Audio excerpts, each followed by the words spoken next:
Idul Adha itu dari kata id itu kembali banyak nikmat atau terulangnya nikmat-nikmat yang diberikan oleh Allah Subhanahu wa taala.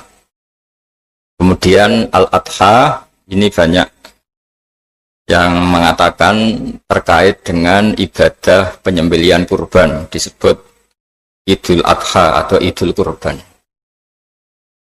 Assalamualaikum warahmatullahi wabarakatuh. Bismillahirrahmanirrahim. Nahmaduka ya ghafuru ya syakuru. Mashalli wa sallim barik ala sayyidina maulana Muhammadin wa ala alihi wa sahbihi asfa'in nama ba'du. Saya cerita sedikit tentang sejarah Idul Adha. Dulu ada seorang malaikat yang menjelma sebagai manusia dan beliau ini komunikasi dengan Nabi Ibrahim. Sebelum saya cerita jauh, saya katakan juga saya ingatkan lagi bahwa cara berpikir kita sebagai mukmin itu harus berpikir awal al-khilqah. Awal kita dijadikan oleh Allah Ta'ala, yaitu Nabi Adam materinya dari tanah, nyatanya bisa jadi Nabi Adam. Kita dari sperma, nyatanya bisa jadi manusia dengan konstruksi yang sempurna. Dengan cara seperti ini nanti bayangkan kekuasaan Allah yang tidak terbatas menjadi mudah. Saya teruskan, si malaikat tadi tanya ke Nabi Ibrahim, saya minta kambing kamu. Oh ya silahkan, asal kamu melantunkan kalimat tasbih. Terus dibaca tasbih, indah sekali, merdu. Terus, bisa minta tambahan kambing? Ya, sampai beberapa kali. Demi Allah, ini baru kambing, baru hewan. Andaikan anak saya pun, kalau demi Allah saya kurbankan. Singkat cerita, versi riwayat ini, suatu saat Nabi Ibrahim diuji dengan dimintanya anak untuk dikurbankan. Ketika beliau atas nama seorang bapak agak keberatan, terus diingatkan ulang oleh Allah Ta'ala, janji beliau, demi Allah, anak pun saya kurbankan. Hasil akhirnya beliau melakukan itu. Dan karena Allah hanya menguji, tidak niat betulan supaya anak itu disembelih, akhirnya diganti oleh kambing. Jadilah tradisi kurban itu pakai kambing. Kemudian secara fikih ada padanan-padanan yang cukup menggantikan kambing, yaitu ada sapi, ada unta, dan seterusnya, dan seterusnya. Yang menarik dari sekian referensi yang saya baca, dan ini harus disosialisasikan lah. Sebagian versi itu adalah bahwa Nabi Ibrahim ketika diangkat di alam malakut, di alam langit sana, itu ketemu Allah, kemudian Allah tanya, Ibrahim, banyak hamba-hambaku yang durhaka, tidak tahu saya sebagai Tuhannya. Terus kata Ibrahim, usul ya Fa'amidhum, bunuh saja ya Allah. Setelah itu tanya lagi, ada yang pezina, ada yang koruptor, ada yang pokoknya dosa-dosa yang buruk sekali. Dan di semua itu Nabi Ibrahim usul, mereka hidup di bumi engkau ya Allah, makan rezekimu ya Allah, maka mereka enggak sopan sekali, enggak ngerti engkau. Terus singkat cerita minta itu diadab, siksa. Suatu saat versi referensi ini di kitab Hikam, kalau di kitab saya halaman 15 juz 2, suatu saat Nabi Ibrahim itu diminta sama Allah menyembelih Ismail. Kita ini penting sekali. Setelah disuruh menyembelih Ismail, Nabi Ibrahim komplain, ya Allah, ini anak saya, samratu fuadi, buah hati saya, kenapa engkau seenaknya minta saya sembelih? Gitu. Gak bisa ya Allah, ini samratu fuadi, buah hati saya. Terus kata Allah, orang-orang yang durhaka yang kamu usulkan supaya saya bunuh itu hamba saya menciptakan mereka, saya mencintai mereka, karena itu ciptaan saya. Anda enak saja usul saya matikan, saya bunuh. Sekarang ketika Anda usul, saya tidak mikir, kenapa ketika saya usul kamu mikir? Terus akhirnya Nabi Ibrahim mau, oke ya Allah. Terus setelah itu, terus semenjak itu Nabi Ibrahim itu begitu sayang sama hamba-hambanya Allah. Sehingga dari cerita yang paling masyhur, ketika Abu Bakar As-Siddiq begitu lemah lembut sama hamba-hamba Allah yang lain, Nabi Muhammad mensepadankan dalam hal ini sama Nabi Ibrahim, hati kamu sehalus Ibrahim. Yaitu Nabi Ibrahim, beliau akhir-akhir punya komitmen, faman tabi'ani fa innahu minni wa man asani fa innaka ghafurur rahim. Ya Allah, orang yang ikut sunnahku maka jelas bagian dari saya. Dan yang sedang durhaka, wa man asani, saya harapkan fa innaka ghafurur rahim. Engkau Maha Pengampun, Maha Penyayang.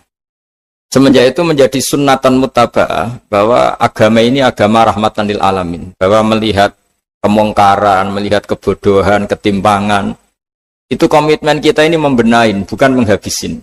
Melihat kesalahan, komitmen kita ini in uridu illal islaha mastata'tu. Komitmen kita ini ingin lebih baik, bukan mengacaukan dunia ini. Semenjak itu terus syariat-syariat Islam disebut anit tabi millata Ibrahim Hanifah, bahwa kita ngikuti millahnya Ibrahim. Sebab itu kemudian setelah ini menjadi sunnatan mutaba'ah, bahkan banyak ulama yang berpendapat ketika Rasulullah SAW Mi'raj, itu dari sekian Nabi Ulul Azmi yang nggak ketemu itu Nabi Nuh. Nabi Nuh alaihissalam, padahal termasuk Nabi Ulul Azmi. Itu banyak yang menganalisis karena Nabi Nuh itu pernah berdoa, Rabbi la tadhar alal ardi minal kafirina dayaro. Nabi Nuh adalah Nabi yang pernah cara Jawa masuk no kaumnya, mendoakan buruk sama kaumnya, dan itu tidak manhaj, tidak metode yang Nabi Muhammad disuruh ikut metode itu, tapi Nabi disuruh ikut manhaj atau pola sosiologi, pola dakwah atau pola sosial yang harus mengikuti Nabi Ibrahim, anit tabi millata Ibrahim Hanifah. Nabi Ibrahim itu orang yang sangat lemah lembut, yang ngendikan faman tabi'ani fa innahu minni wa man asani fa innaka ghafurur rahim. Sebab itu teman-teman yang di Kanada, yang di mana-mana, kita ngikuti status ilmu hakikat. Di ilmu manusia, negara ini milik Kanada, milik Amerika, milik Eropa misalnya, atau milik mana sajalah. Tapi di status ilmu hakikat, semua itu milik Allah. Sehingga di antara ciri khas Islam adalah, kalau dulu agama-agama lain harus salat di tempat peribadatan mereka, Islam mengatakan ju'ilat lanal ardu kulluha masjidan, semua bumi Allah itu masjid, tempat sujud. Sehingga orang Islam fa'enama adrokatu sholat, kamu kapan saja ketemu waktu sholat, ya sholat, semua bumi Allah itu tempat sujud. Sehingga suatu saat sahabat yang biasa siaha, biasa hidup di perantauan, Nabi memberi nasihat, al-bilad biladullah wal ibad ibadullah, fahaitsuma asabta khairan fa'akim. Semua negara itu milik Allah, semua hamba dimanapun juga hamba Allah. Kamu di mana saja mendapatkan kebaikan, ya silahkan berdomisili di situ. Saya pernah di Korea, itu asik karena itu yang orang-orang katanya teman-teman, saya ini di rumah itu nggak kiai, Gus. Sering di sawah, sering di Tegal. Gara-gara di Korea jadi mufti gitu. Karena nggak ada kiainya gitu. Jadi orang-orang yang nggak jadi kiai di Jawa, mungkin kalau di luar Jawa atau di luar Indonesia malah jadi kiai gitu. Artinya gini, pentingnya jadi kiai bukan menjadi gagah, itu enggak, tapi begini. Dulu bawaannya rakyat itu kan kalau ke masjid komplain, ada masjid bocor, kayak ada keran yang kurang baik. Tapi kalau sudah jadi kiai itu tahu rasanya. Betapa nata masjid itu susah, ngelola masjid itu susah, nyari imam itu juga susah, melanggengkan jamaah juga susah. Jadi pentingnya jadi kiai itu bukan gagah-gagahan jadi imam, tapi bertanggung jawab atas proses yang berjalan. Hingga dulu di antara nasihat bapak saya, bapak itu termasuk orang yang nggak suka sama orang tawadhu, orang yang sopan. Dulu saya juga iskal itu janggal. Kata bapak, wong tawadhu itu apik, orang sopan itu baik. Tapi biasanya itu cara orang menghindari tanggung jawab. Disuruh jadi kiai nggak mau. Tapi kalau ada kiai salah komplain itu. Disuruh jadi menteri nggak mau. Kalau ada menteri salah komplain itu. Disuruh jadi apa nggak mau. Kesannya tawadhu, tapi sebenarnya hanya menghindari tanggung jawab. Disuruh pidato nggak mau. Disuruh jadi MC nggak mau. Tapi kalau ada orang salah komplain itu. Jika kata bapak tawadhu itu baik, asal tawadhu betul itu. Tapi kebanyakan nggak, tawadhu itu menghindari tanggung jawab sambil cari salahnya orang lain. Nah ini yang tawadhu yang akhirnya kurang baik. Nah teruskan, jadi Nabi Ibrahim ini panutan yang luar biasa. Beliau adalah orang yang alami sekian proses sosial yang akhirnya diakui sebagai Khalilur Rahman, orang yang sangat dicintai Allah Ta'ala. Di antara sebab dicintainya Nabi Ibrahim adalah seperti yang dialami Nabi Adam. Nabi Adam ketika turun di bumi, itu keresahan pertama itu bukan karena kurang makanan atau kurang minuman, itu enggak. Beliau turun di bumi mendapati bangsa yang lain, kalau dalam kitab disebut Banul Jan. Itu dia janggalnya, Masya Allah. Ini orang makhluk-makhluk ini kok tidak kenal sama Allah yang menciptakannya. Kan aneh ya kalau kita hidup di Kanada terus nggak tahu PM-nya siapa, Perdana Menterinya siapa, kita hidup di Indonesia nggak tahu presidennya siapa. Itu kan aneh. Kita hidup di kampung nggak ngerti lurahnya siapa aja aneh. Ini hidup di buminya Allah kok tidak tahu Allah itu siapa. Nggak pernah menyebut Allah. Padahal harusnya yang paling dikenal pertama itu ya zat yang menciptakan kita, menciptakan langit bumi dan sebagainya. Sehingga beliau itu gerutu itu komplain. Ya Allah, ini enggak fair dunia ini, engkau yang menciptakan, engkau yang memberi rezeki, kemudian mereka tidak kenal engkau. Ini kata Nabi Adam alaihissalam. Barokahnya komplain itu, jadi komplain itu yang diridhoi Allah juga banyak. Akhirnya Allah meridhoi Nabi Adam, dosa-dosanya, salahnya itu diampuni. Ya ukuran seorang nabi beliau dianggap salah itu diampuni karena keresahan beliau itu takut Allah nggak dikenal. Nah, masjid yang di Kanada di Montreal juga ketakutan kita ini jangan sampai orang Islam tidak punya tempat ibadah. Meskipun setelah punya tempat ibadah, ketakutan kita jangan-jangan ibadahnya tidak sesuai sunnah Rasul. Setelah sesuai sunnah Rasul kita takut lagi, jangan-jangan memaksa sesuai tapi karena ingin benar. Dan setelah ingin benar, takutnya secara tasawuf ngimani kebenaran itu. Bukan ngimani rahmatnya Allah, tapi ngimani kebenaran itu. Aslinya jadi ujub. Ujub itu bangga amal diterima karena kebaikannya, bukan karena fadlnya Allah, karena anugerah. Nah, ketakutan-ketakutan ini khas orang soleh. Orang soleh itu kalau nggak sholat takut. Setelah sholat takut nggak sesuai syarat rukun. Setelah sesuai semua takut iktimat alal amal. Membanggakan kebenaran, tapi bukan membanggakan luasnya rahmatnya Allah Ta'ala. Sehingga di luar ilmu fikih ada ilmu namanya ilmu tasawuf, ilmu yang mengelola hati. Jadi ibarat orang itu, kalau yang paling masyhur dalam cerita-cerita orang sufi, ada orang sudah masuk surga karena tidak pernah dosa sama sekali. Ini cerita-cerita yang melegenda di dunia tasawuf. Tanya Allah, kenapa kamu masuk surga? Karena saya taat terus ya Allah, nggak pernah maksiat sama engkau. Berapa lama kamu hidup di dunia? 80 tahun. Ya sudah, karena taat kamu 80 tahun, ya surga kamu 80 tahun. Ya komplain, ya Allah katanya surga selamanya, kenapa ini hanya 80 tahun? Yang selamanya itu rahmat saya, kalau amal kamu kan terbatas 80 tahun, maka balasannya hanya 80 tahun. Nah semenjak itu beliau sadar, oh ya Allah, masuk surga itu fadlmu, anugerahmu, amal saya tidak ada bandingannya dengan surgamu. Nah ini jadi sehingga keyakinan ahli sunnah wal jamaah diantara ciri khasnya adalah masuk surga itu karena fadlnya Allah, karena anugerahnya Allah. Maksudnya itu, oke, kita amal, tapi amal kita tetap terbatas. Tidak memberi kontribusi pada kerajaan Allah, pada kedikjayaan Allah sebagai Tuhan. Yang tidak terbatas adalah fadlnya Allah Subhanahu wa Ta'ala. Nah, keresahan-keresahan ini kemudian yang diwariskan oleh para nabi ke ulama-ulama. Di keresahannya ulama itu mirip-mirip keresahan nabi. Nabi dulu itu sampai dakwah, sampai sosialisasi kebenaran itu takut Allah itu la yuzkaru fi mulki, Allah tidak disebut, tidak menjadi aktor. Kan tidak fair kita misalnya nempat di negara orang terus nggak tahu duta besarnya siapa, terus kalau ngurus paspor di mana, ngurus visa di mana. Ini sama, kita hambanya Allah tapi nggak pernah ngurus status kehambaannya.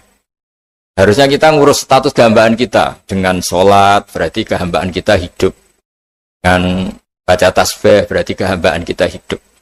Makanya dalam sebuah ayat disebutkan masuk surga itu gampang, yang susah itu kamu masuk status kehambaan itu. Makanya disebut ya ayatuhan nafsul mutmainnah irji'i ila rabbiki radiyatan mardiyah. Pertama apa? Fadkhuli fi ibadi.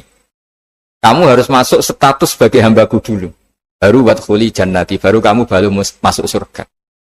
Jadi orang boleh nikmati fasilitas negara lain kalau visa paspornya disahkan. Orang boleh masuk surga kalau status kehambaannya disahkan oleh Allah Subhanahu wa Ta'ala. Nah, lalu status kehambaan itu dimulai dari mana? Secara fisik kita sujud. Anggota tubuh yang begitu terhormat, namanya kepala, kita tundukkan kepada Allah Ta'ala. Hati kita, akal kita yang ingin menguasai dunia misalnya, ambisi itu kita kalahkan untuk hanya tunduk kepada aturan-aturan Allah Subhanahu wa Ta'ala.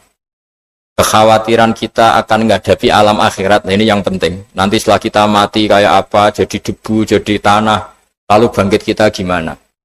Sebagaimana mukadimah saya, ingatlah an-nas'atil ula. Ingatlah penciptaan pertama, bahwa Allah punya reputasi menciptakan Nabi Adam dari tanah, dan di tubuh Nabi Adam itu tersimpan calon generasi berikutnya ila yaumil qiyamah. Kayak apa susahnya bikin Nabi Adam kalau andikan kita boleh berpikir. Bikin satu master manusia yang akan melahirkan manusia seluruh dunia. Ibaratnya chipnya itu sudah ada di punggung Nabi Adam. Dan itu materinya dari tanah. Dengan berpikir gitu, maka ketika kita meninggal, sudah jadi tanah, kembali lagi jadi manusia adalah hal yang mudah. Karena Allah punya reputasi menciptakan manusia super, yaitu Nabi Adam dari tanah. Jika setiap kali kita iskal janggal terhadap kekuasaan Allah, kata Allah Ta'ala, Qul yuhihal ladzi ansha'aha awwala marrah.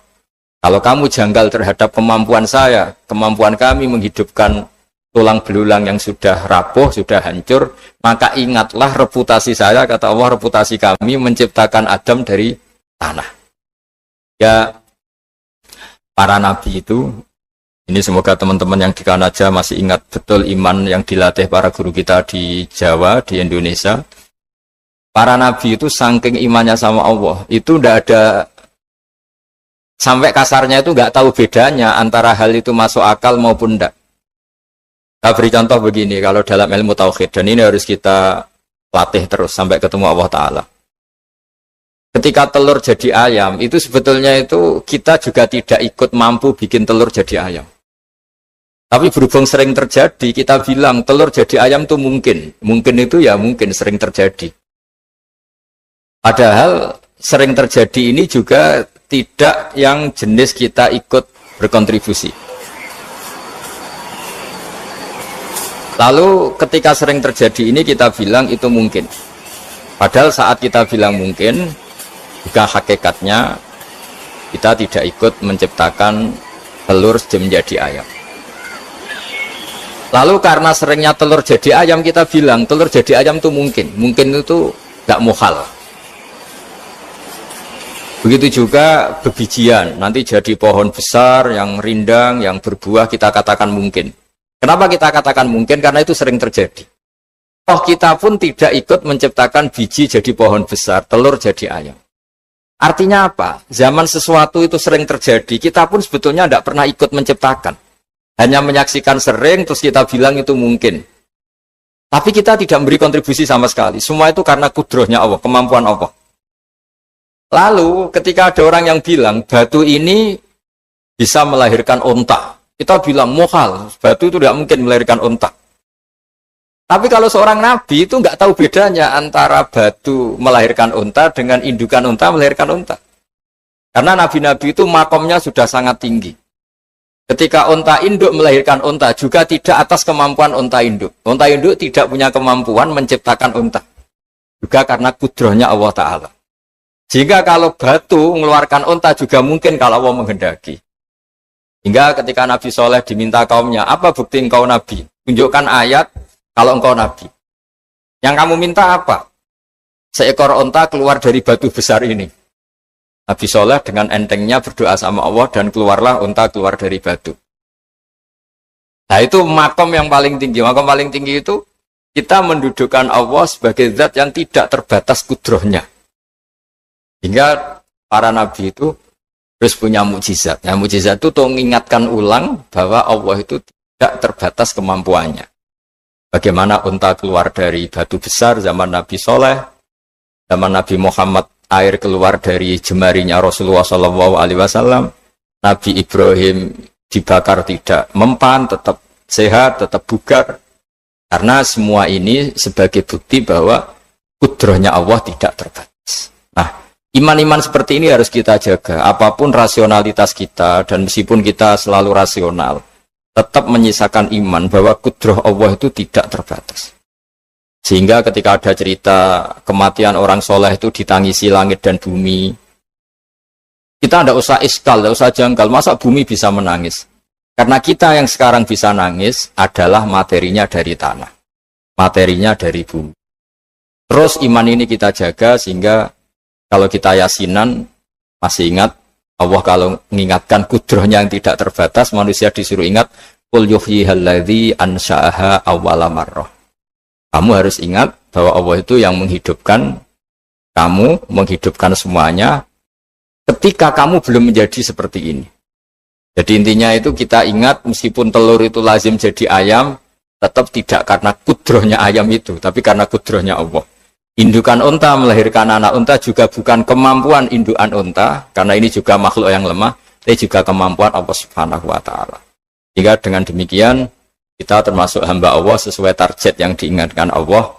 Falamma tabayyana lahu qala a'lamu annallaha ala kulli syai'in qadir. Hamba Allah yang baik adalah hamba ketika menyaksikan fenomena apapun, semua itu li ta'lamu annallaha ala kulli syai'in qadir wa annallaha qad ahata bi kulli syai'in ilma.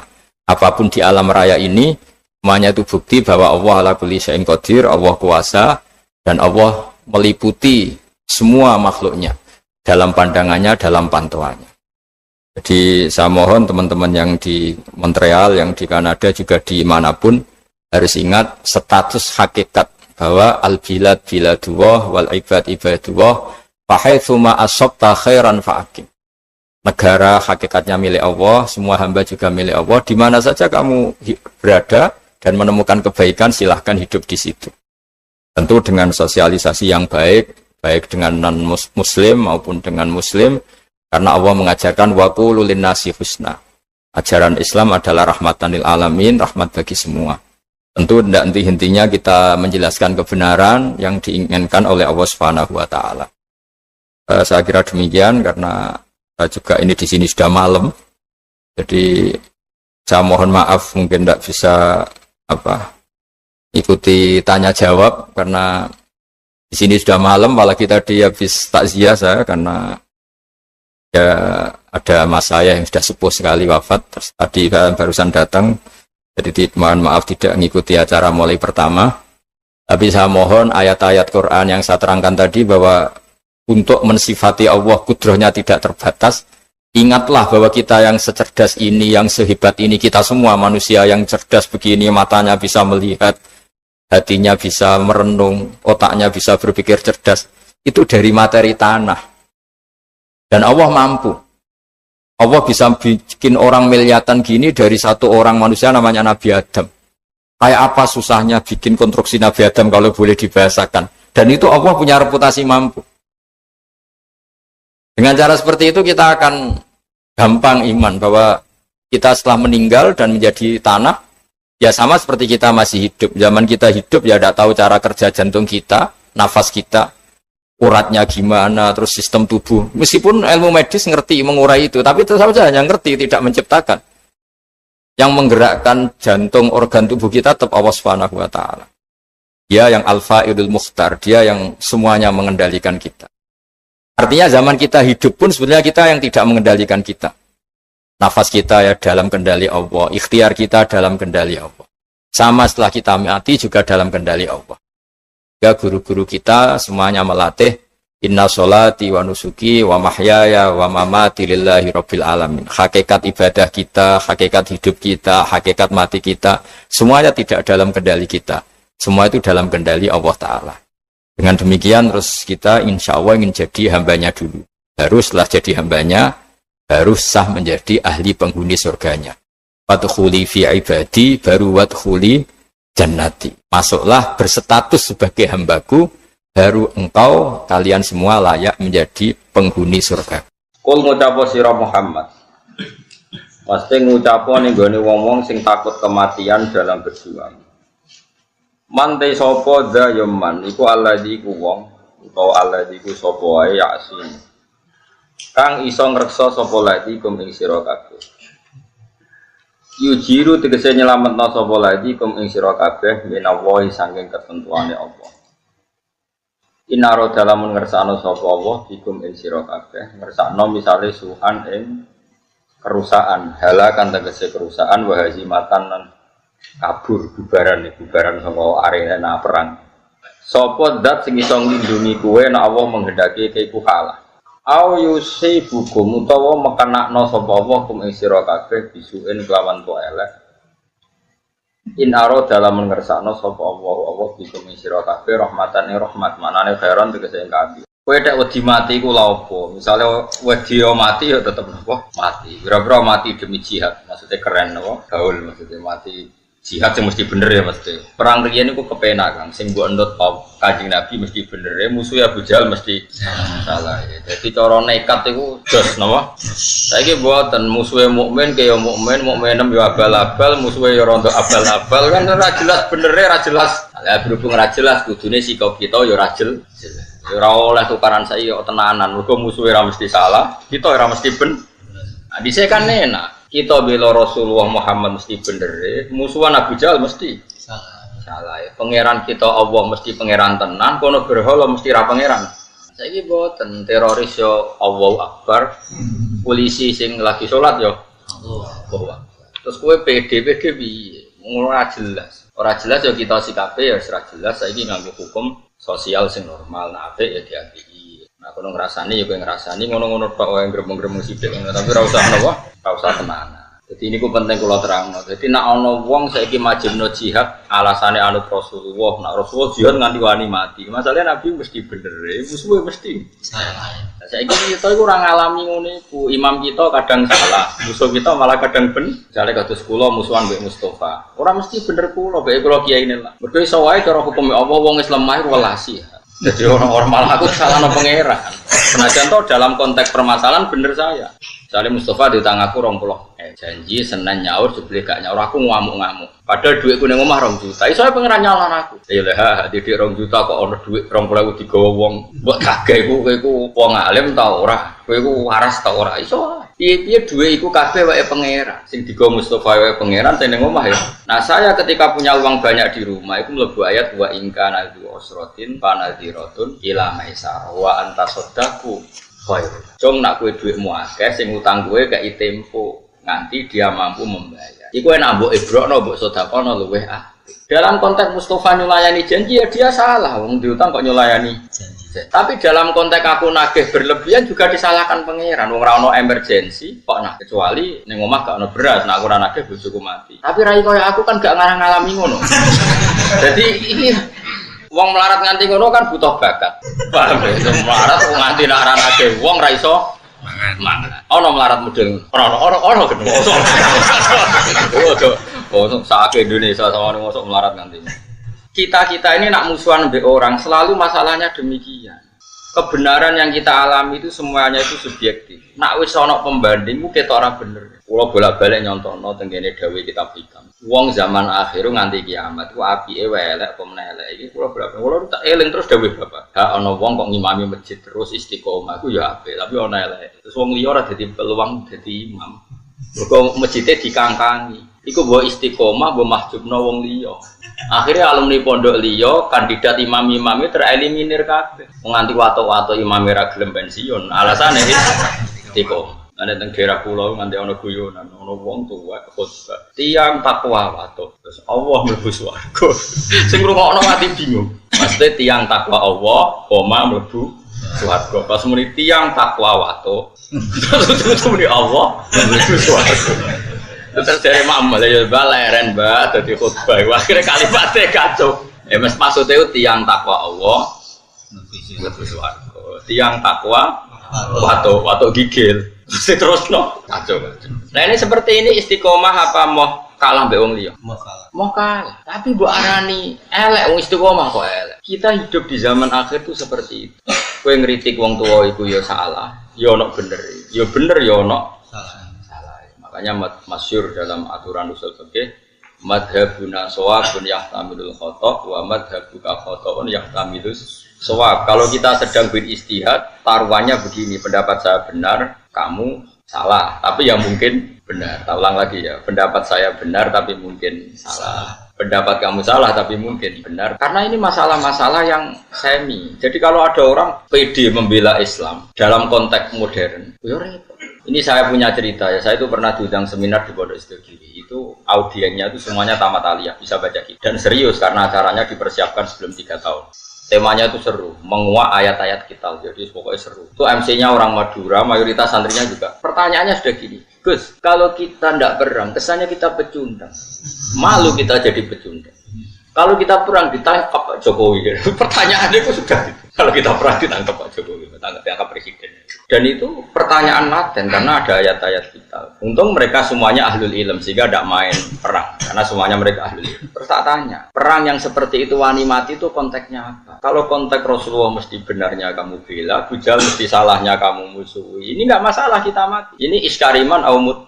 Tapi kalau perang saya misalnya musuh kamu, terus demi apa coba? Misalnya demi rebutan warisan. Jelas tanah itu milik saya. Secara de facto tanah itu milik saya, sertifikat milik saya, jual beli milik saya. Terus dia aku ruhin tanpa bukti. Terus saya perang sampai bunuh Ruhin karena Ruhin terbukti salah. Dalam konteks tanah ini mungkin benar saya, tapi apa betul demi tanah sampai membunuh orang mukmin? Paham ya? Oh ini demi hak apanya? Wong tanah saya kehilangan setengah hektar saya tetap kaya. Mendesaknya apa? Makanya kalau di bab sial itu contohnya gini yang boleh membunuh orang mukmin. Saya digarong orang yang saya kalau tidak bunuh dibelah itu contoh karena ini taruhannya nyawa dengan ini ndak. Makanya di bab sial orang fikih nyontokno gini, kue PTM dicolok. Demi harga diri bajingane mbok bedak nganti akhirnya kue dipateni toko mata ini. Pertanyaannya pengiran demi pitik wae kok paten. Nah, semuanya itu ihtimal dalam konteks modern.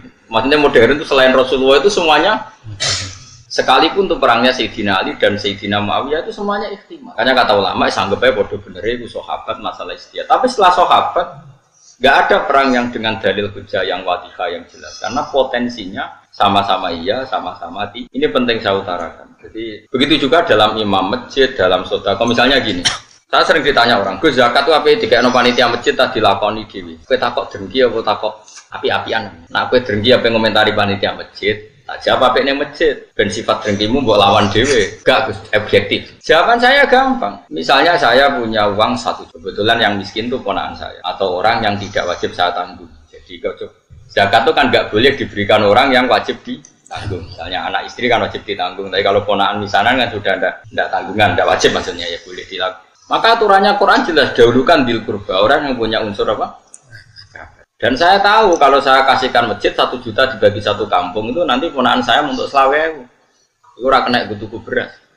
Tapi nak saya sendiri yang memberikan iso keduman 300.000-an dan atau keduman 1 jutaan. Saya harus mengasihkan langsung dengan cara ini corong Jawa kemoto, pemberiannya kemoto. Tapi ada ulama yang cara berpikir tidak seperti itu. Min awalil amri zakat itu harus merata. Wes cara kemoto lah sementing saat iso keduman. Kayak manuk doror Allah. Termasuk mazhab Syafi'i yang dikontrol oleh ashabnya adalah mazhab ini. Ini dengerin yang ada di Mu'in dia. Zakat itu ashabnya akan 8. Pinten? 8 ini anggap saja di era modern tinggal berapa sekarang? Yang permanen ada itu fuqara, masakin, amil tidak mesti ada. Saya tuh ya tidak yakin kalau amil di masjid itu amil betulan. Ngomong nyateti terus rame-rame di rokokan tadi mau daftar. Kadang yo lanang wedok yo mau pacaran bobo yo ora roh. Pokoknya sebagian itu yo ora islami banget. Di rokokan ngenteni pani apa wong. Dulu itu amil tak ceritane ngaten nggih Pak. Dulu amil itu Nabi itu hidup di Madinah. Itu amil itu disuruh ngambil zakat tuh di Yaman. Ya Madinah sampai Yaman jaraknya sampai bayang zaman itu nggak naik pesawat. Sehingga cara untuk jajah zakat tuh ono pantes sih. Tapi kalau ambil sekarang di masjid-masjid itu kangelan toro, tengok-tengok rokokan terus ono sing nyugoi kopi. Terus disita itu sidik-sidik ngono iku terus. Lah iya misalnya terus ana kiai Mustofa Dar, iku yo amil Gus, era modern ngene iki cukup darane amil. Ya ana bener yo nyatane amil tenan. Terus kula ada pendapat ora amil. Ngono-ngono tok wae kok mbok kei. Zakat. Karo dene sebagian mereka ya wong mampu S1. Dan jurusan ekonomi. Untuk zakat. Oke. Nah terus misalnya satu zakatan di masjid itu ada 2 pintal. 2 pintal berarti berapa kilo? 200 kilo. 200 kilo, wong kere ning desa iku 400. Enggak tak latih kowe ben pinter, tenan ngaji swarga neraka, tak latih ben utekmu bener. 200 kilo sing wajib dizakati 400 berarti untuk pirang? Setengah kilo. Setengah kilo itu koyo pakanan doro. Napa? Nak sing melarat 400 itu setengah kilo, nak sing melarat 800 berapa? Saiki atuk ora rata wong tuk kemoto 20 kilo. Timbang rata tapi wong koyok manuk doro. Yaiku untuk beras seprapat. Iku apa kanane manuk? Ayo jawab saya. Ayo sing iso jawab. Ini jenenge bener-bener khilaf. Yang mengatakan takmim harus rata biar adil ya masuk akal. Piye-piye padha-padha pikir kok gak dibagi. Tapi ana ulama darani atuk ora dibagi rata sing penting kemoto ngregani wong. Piye-piye faktor zakat iku ana ikrame kala bala tukrimun yatim. Nak ngekeki iku ana mulyanane. Wong dikeki seprapat kilo mulyano tangannya. Iya. Mulane wong ku mikir. Paham? Paham tenan to ora? Lah ngono iku jenenge istihad. Istihad tuh mirip-mirip. Itu jenenge ra'yu nasawabun yahtamilul khata' wa ra'yu ka khata'un yahtamilus. Pendapatku itu benar tapi yang mungkin salah, tapi kayak salah tapi mungkin benar. Misalnya aku fatwa, wong elek itu haram untuk wong elek. Ya ono mirip bener sih. Mergo anak ra melok-melok dadi elek banget. Misalnya aku ujug-ujug istihad fatwa. Wong lanang weli iku haram untuk wong wedok weli. Karena anak ra melok-melok dadi elek banget. Misalnya aku fatwa. Ini kan demi kemaslahatan jangka panjang biar gak ada generasi Islam sing elek banget. Kira-kira fatwa itu mungkin benar dah? Mungkin. Terus ono sing bantah, ora ono hadise. Pemene sing kira-kira sing bantah Albani, mana hadisnya? Gak ada pegangannya. Misalnya aku Albani, sidik-sidik kan nyempriti hadis. Nah. Ya ono bener. Terus ono wong nek sing dipendapat, jogeman untuk wong sugih. Biasane wong untuk wong sugih iku diburohno. Wong alim tuh wong wedok sugih diburohno. Ya nak bener ya, rata-rata wong kere diburohno. Ya kadang ya ono salah, atau diburohno lah numpak Innova, timbang majikan tapi satpam. Misalnya, ya ono miripe. Lah itu pendapat asal tidak masalah iman dan Islam, kafir dan tidak kafir, iku sawabun yahtamilul khata' wa khata'un yahtamilus. Sehingga mulai dulu lama itu kalau khilaf tuh ya biasa-biasa ketemu koncone sing khilaf tuh ya biasa. Imam Syafi'i itu pernah sholat di masjidnya Abu Hanifah ya ada kunut. Padahal beliau orang sangat-sangat mensyariatkan kunut. Abu Hanifah sudah meninggal. Arwan kapundut ditanya, 5 adalah taknutu ya Syafi'i ya Abu Abdillah Sulani. Ikroman lihadal madhab. Aku ngertani madhab.